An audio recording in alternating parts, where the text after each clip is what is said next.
mortify him, for, a laird himself, Lundie did not relish the notion that one who might claim to be a gentleman should bring a discredit on his caste by forming an unequal alliance. As soon as everything was prepared, Muir was summoned to the stand, and the potato was held in readiness to be thrown. As the sort of feat we are about to offer to the reader, however, may be new to him, a word in explanation will render the matter more clear. A potato of large size was selected, and given to one who stood at the distance of 20 yards from the stand. At the word "heave," which was given by the marksman, the vegetable was thrown with a gentle toss into the air, and it was the business of the adventurer to cause a ball to pass through it before it touched the ground. The Quartermaster, in 100 experiments, had once succeeded in accomplishing this difficult feat, but he now essayed to perform it again, with a sort of blind hope that was fated to be disappointed. The potato was thrown in the usual manner, the rifle was discharged, but the flying target was untouched. "To the right about, and fall out, Quartermaster," said Lundie, smiling at the success of the artifice. "The honor of the silken calash will lie between Jasper Eau douce and Pathfinder." "And how is the trial to end, Major?" inquired the latter. "Are we to have 2 potato trial, or is it to be settled by centre and skin?" "By centre and skin, if there is any perceptible difference; otherwise, the double shot must follow."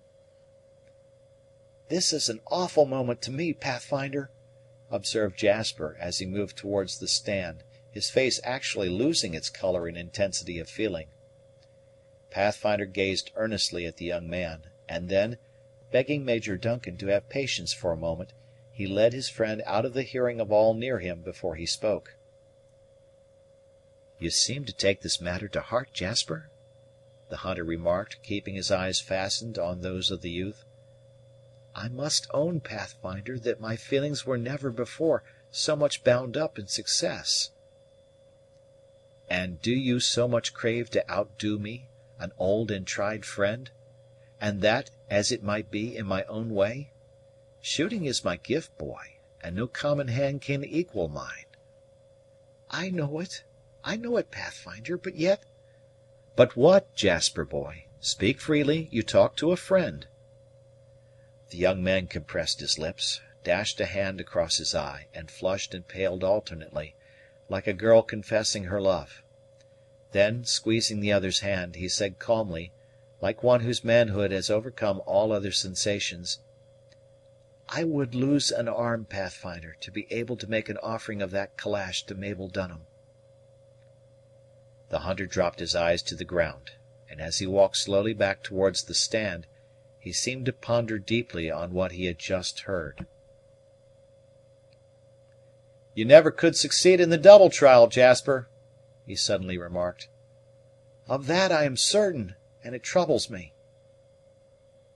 "What a creature is mortal man! He pines for things which are not of his gift, and treats the bounties of Providence lightly. No matter, no matter. Take your station, Jasper, for the Major is waiting; and hearken, lad, I must touch the skin, for I could not show my face in the garrison with less than that." "I suppose I must submit to my fate," returned Jasper, flushing and losing his color as before; "but I will make the effort, if I die." "What a thing is mortal man!" repeated Pathfinder, falling back to allow his friend room to take his aim. "He overlooks his own gifts, and craves those of another."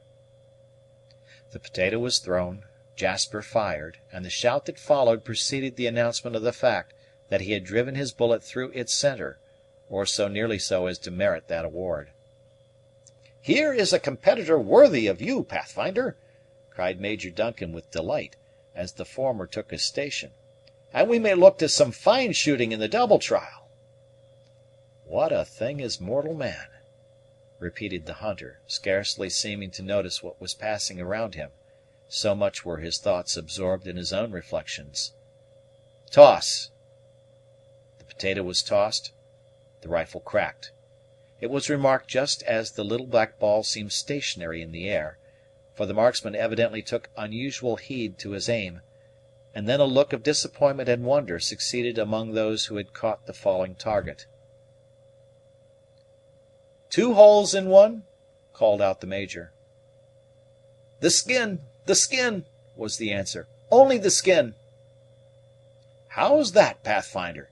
Is Jasper Eau douce to carry off the honors of the day?" "The calash is his," returned the other, shaking his head, and walking quietly away from the stand. What a creature is mortal man! Never satisfied with his own gifts, but forever craving that which Providence denies. As Pathfinder had not buried his bullet in the potato, but had cut through the skin, the prize was immediately adjudged to Jasper. The calash was in the hands of the latter when the Quartermaster approached, and with a polite air of cordiality he wished his successful rival joy of his victory. "But now you've got the calash, lad, it's of no use to you," he added.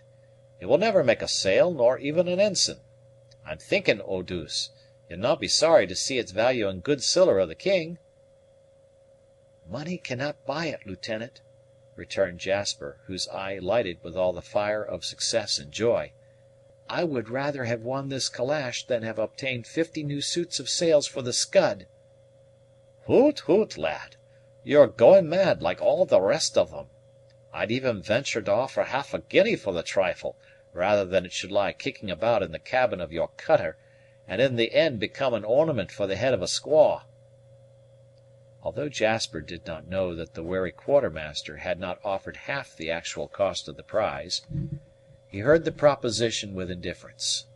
Shaking his head in the negative, he advanced towards the stage, where his approach excited a little commotion, the officers' ladies, one and all, having determined to accept the present, should the gallantry of the young sailor induce him to offer it. But Jasper's diffidence, no less than admiration for another, would have prevented him from aspiring to the honor of complimenting any whom he thought so much his superiors. "Mabel," said he, "this prize is for you, unless—" "Unless what, Jasper?" answered the girl, losing her own bashfulness in the natural and generous wish to relieve his embarrassment, though both reddened in a way to betray strong feeling. "Unless you think too indifferently of it, because it is offered by one who may have no right to believe his gift will be accepted." "I do accept it, Jasper, and it shall be a sign of the danger I have passed in your company, and of the gratitude I feel for your care of me, your care, and that of the Pathfinder." Never mind me, never mind me!" exclaimed the latter. "This is Jasper's luck, and Jasper's gift. Give him full credit for both. My turn may come another day, mine and the Quartermaster's, who seems to grudge the boy the calash, though what he can want of it I cannot understand, for he has no wife." "And has Jasper Eau douce a wife? Or have you a wife yourself, Pathfinder? I may want it to help to get a wife, or as a memorial that I have had a wife, or as proof how much I admire the sex, or because it is a female garment, or for some other equally respectable motive. It's not the unreflecting that are the most prized by the thoughtful, and there is no surer sign that a man made a good husband to his first consort, let me tell you all, than to see him speedily looking round for a competent successor. The affections are good gifts from Providence, and they that have loved one faithfully proved how much of this bounty has been lavished upon them by loving another as soon as possible." "It may be so, it may be so. I am no practitioner in such things, and cannot gainsay it. But Mabel here, the Sergeant's daughter, will give you full credit for the words. Come, Jasper, although our hands are out, let us see what the other lads can do with the rifle." Pathfinder and his companions retired, for the sports were about to proceed. The ladies, however, were not so much engrossed with rifle shooting as to neglect the calash. It passed from hand to hand, the silk was felt, the fashion criticised, and the work examined, and divers opinions were privately ventured concerning the fitness of so handsome a thing passing into the possession of a non-commissioned officer's child. "Perhaps you will be disposed to sell that calash, Mabel, when it has been a short time in your possession?" inquired the captain's lady. "Wear it, I should think, you never can." "I may not wear it, madam," returned our heroine modestly.